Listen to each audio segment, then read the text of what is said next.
बार बार ये कहा जा रहा है कि योगी मॉडल जो रहा 1,14,237 लाउडस्पीकर पर कार्रवाई हुई है।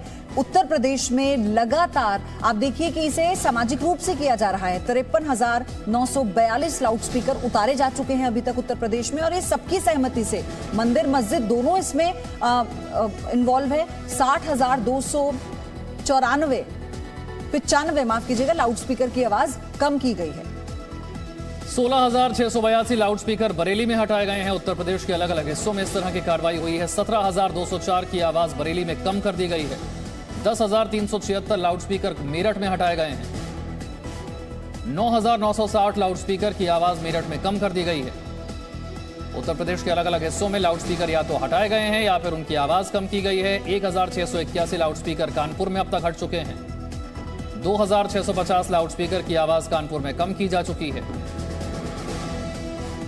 इसी तरह से 718 लाउडस्पीकर लखनऊ में हटा दिए गए हैं और 2,120 लाउडस्पीकर की आवाज लखनऊ में कम की गई। 230 लाउडस्पीकर वाराणसी में अब तक हटाए जा चुके हैं। 313 लाउडस्पीकर की आवाज वाराणसी में कम की गई है। बहुत बड़े पैमाने पर यह कार्रवाई पूरे उत्तर प्रदेश में की गई है और कोशिश ये रही है कि सहमति के साथ इसे किया जाए। वैदेही हमारे साथ जुड़ी हुई है। वैदेही, जो उत्तर प्रदेश का अभी हमने एग्जाम्पल दिया, उदाहरण दिया, वही उदाहरण राज ठाकरे ने अपनी रैली में भी दिया और कहा कि अगर उत्तर प्रदेश में यह हो सकता है तो फिर महाराष्ट्र में क्यों नहीं हो सकता?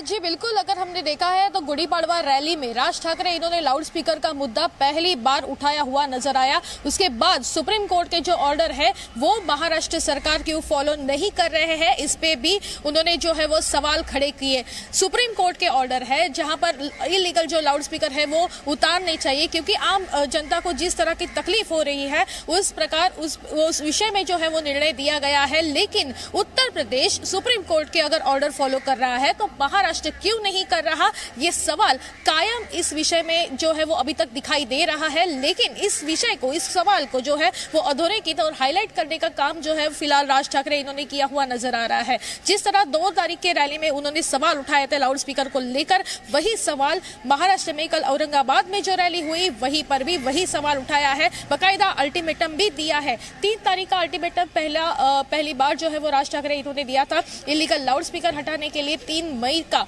एक समय दिया गया था, लेकिन 3 मई को जो ईद है उसको देखते हुए 4 मई तक का अभी अल्टीमेटम राज ठाकरे इन्होंने दिया है। उन्होंने कहा है अगर 4 मई तक लाउडस्पीकर नहीं हटाए गए तो इन्हीं लाउडस्पीकर के सामने दुगनी आवाज पर हनुमान चालीसा लगाए, ऐसा आदेश उन्होंने अपने कार्यकर्ताओं को दिया है। मैं और एक चीज यहाँ पर गौर करना चाहती हूँ कि 3 तारीख, जैसे कि कल 3 तारीख है, कल ईद है, लेकिन कल अक्षय तृतीया है जो हिंदू लोगों के लिए, हिंदू समाज के लिए जो है वो काफी अच्छा और पवित्र दिन माना जाता है। और इसी दिन के मुद्दे पर कल महाराष्ट्र में हर जगह महाआरती का आयोजन भी किया गया है। यानी एक तरफ अगर ईद है तो दूसरी ओर जो है वो अक्षय तृतीया को लेकर जो है वो महाआरती एमएनएस की तरफ से हर मंदिर में की जाने वाली है। तो एक आर पार की लड़ाई जो है वो लाउडस्पीकर को लेकर शुरुआत हो चुकी है।